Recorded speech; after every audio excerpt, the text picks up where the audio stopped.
வணக்கம். ஜவை இஜட் from Javathupatti Puthur. Power writer அப்படிங்கிற யூடியூப் சேனல் மூலமாக உங்களை மீண்டும் சந்திப்பு ரொம்ப மற்ற மகிழ்ச்சி.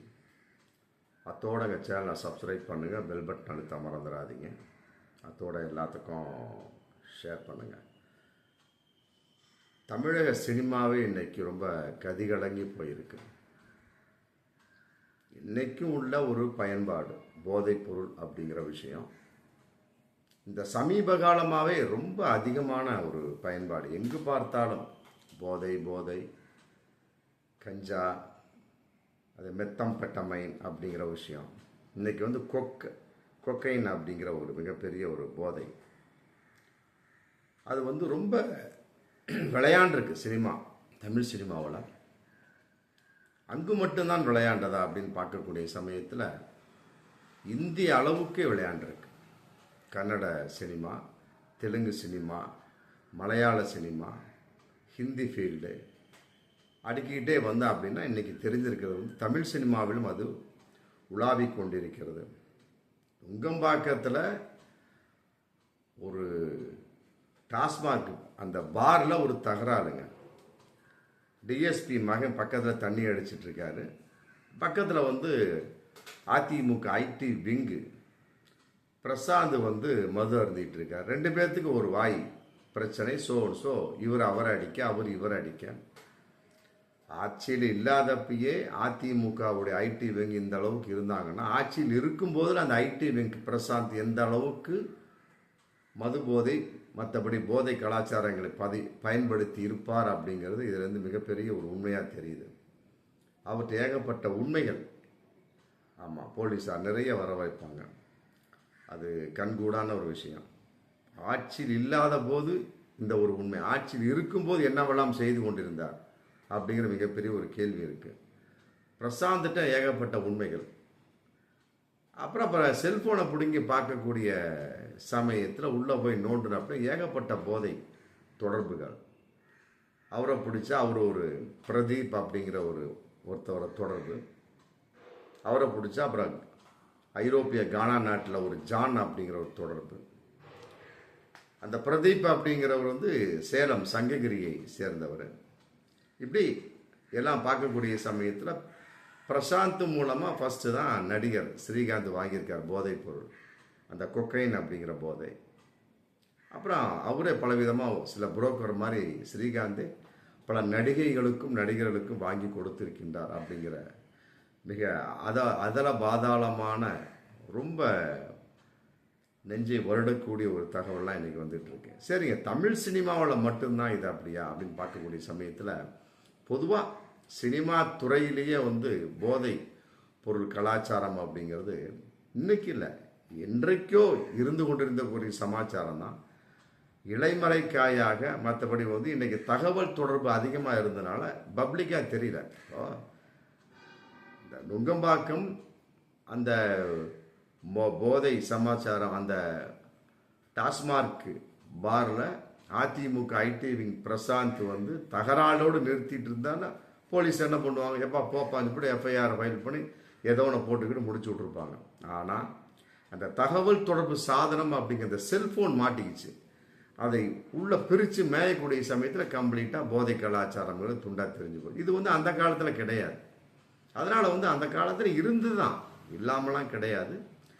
மற்றபடி வந்து பப்ளிக்காக மற்றபடி வெளியே தெரியாத ஒரு சமாச்சாரம், இலைமறைக்காய மற்றபடி அப்படியே இருந்த ஒரு சமாச்சாரம். அதனால் வந்து இது வந்து புதிய சமாச்சாரமாக சொல்ல முடியாது. இருந்தாலும் இப்பொழுது வெளியே வந்த ஒரு சமாச்சாரமாக சொல்லக்கூடிய சமயத்தில் பல பேருக்கு இது புதிதாக தெரியலாம். சரி, இப்போ இதெல்லாம் என்ன ஒரு விஷயம், தமிழ் சினிமாவில் மட்டுமா இந்த மாதிரி கொக்கை, கஞ்சா, மற்றபடி பெத்தமட்டை இந்த மாதிரிலாம் ஒரு போதை சமாச்சாரம் உலாவக்கூடிய ஒரு விஷயம் அப்படின்னா கிடையவே கிடையாது.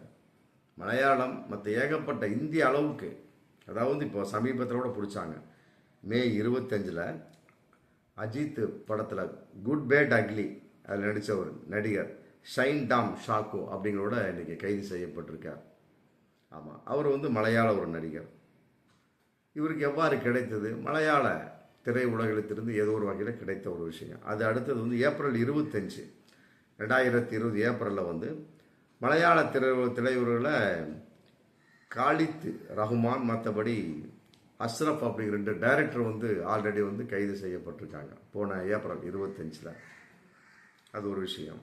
ரெண்டாவது வந்து அவர்களும் வந்து இந்த மாதிரி போதைப்பொருள் சமாச்சாரம் பழகிய விஷயம்தான். மற்றபடி ஜூன் 2024 ஜூனில் வந்து தெலுங்கு சினிமாவில் வந்து நடிகை ஹேமா அப்படிங்கிற வந்து கைது செய்யப்பட்டாங்க. ரொம்ப அது பிரபல்யமாக பேசப்பட்ட ஒரு விஷயம் அன்னைக்கு 2026 ஜூனில். என்ன அப்படின்னா, பெங்களூரில் ஹோட்டலில் ஹாலிடே சமாச்சாரம் கொண்டாடக்கூடிய சமயத்தில் மிகப்பெரிய ஒரு போதை விருந்து. இந்த தண்ணி அப்படி தம்மு அப்படின்னு போகாமல் இந்த போதை தடை செய்யப்பட்ட ஒரு போதை கொக்கைன், பெத்தமடைன், கஞ்சா போன்ற சோர்ஸ் இருக்கக்கூடிய சமயத்தில் ஒரு 86 பேர் கலந்த ஒரு போதை விருந்து. அப்போ வந்து அந்த அடிப்படையில் வந்து செக்கப் திடீர்னு பண்ணக்கூடிய சமயத்தில் ஹேமா என்பது வந்து கைது செய்யப்படுறார். அப்படி ஒரு சமாச்சாரம் அன்னைக்கே நடந்தது.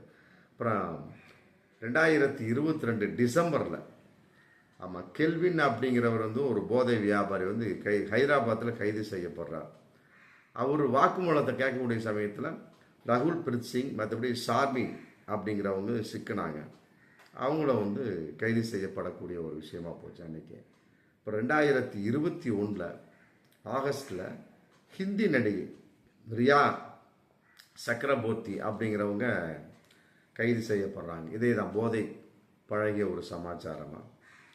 ஏன்னு கேட்டால் அவங்களுடைய ஒரு விஷயம், நடிகர் சுஷாந்த் அப்படிங்கிற தற்கொலை சம்பந்தப்பட்ட வகையில் ஒரு செக்கப் பண்ணக்கூடிய சமயத்தில் அவங்க மாட்டுறாங்க. அதன் அடிப்படையில் வந்து வாக்குமூலத்தில் வந்து தீபிகா படுகோனவே விசாரிக்கப்படக்கூடிய சூழலும் அந்த அன்றைக்கு வந்தாச்சு. எப்போ நடந்தது? ஆகஸ்ட் 21 நடந்த ஒரு தற்கொலை சமாச்சார விஷயத்தில் பலவிதமாக விசாரிக்கக்கூடிய சமயத்தில் போலீஸ் விசாரணை தீபிகா படுகோனவே போதைப் பொருள் பயன்படுத்தினாரா அப்படிங்கிற விஷயம் அன்றே பேசப்பட்டது, மற்றபடி விசாரிக்கப்பட்டது. அடுத்தது பண்ணக்கூடிய சமயத்தில் அக்டோபர் 21 ஷாருக் கானுடைய பையன் போதை பிடியில் 7 பேர் கைது செய்யப்படுறாங்க. அதுவும் ஒரு விஷயம். அந்த அடிப்படையில் அதுவும் மிகப்பெரிய ஒரு பிரபல்யமாக அன்றைக்கி பேசப்பட்டுச்சு. அடுத்தது வந்து 2020 ஆகஸ்டில் ஹெச்ஏ சௌத்ரி, ஆர் பத்ரே அப்படி இருவர் கைது செய்யப்படுறாங்க. இவங்களுடைய சொல்படி பார்க்கக்கூடிய சமயத்தில் கன்னட திரைப்படத்தில் நடிகை, சின்னத்திரை நடிகை அனிகா, ராகினி திரிவேதி மற்றும் சஞ்சனா கல்ராணி அப்படிங்கிறவங்க இன்றைக்கி வந்து நிக்கி கல்ராணி அப்படி தமிழில் நடிக்கிறாங்க. அவங்களுடைய அக்கா அவங்க அந்த அம்மா. மொத்தம் 15 பேர் வந்து கைது செய்யப்படுறாங்க கன்னட சினிமா துறையில்.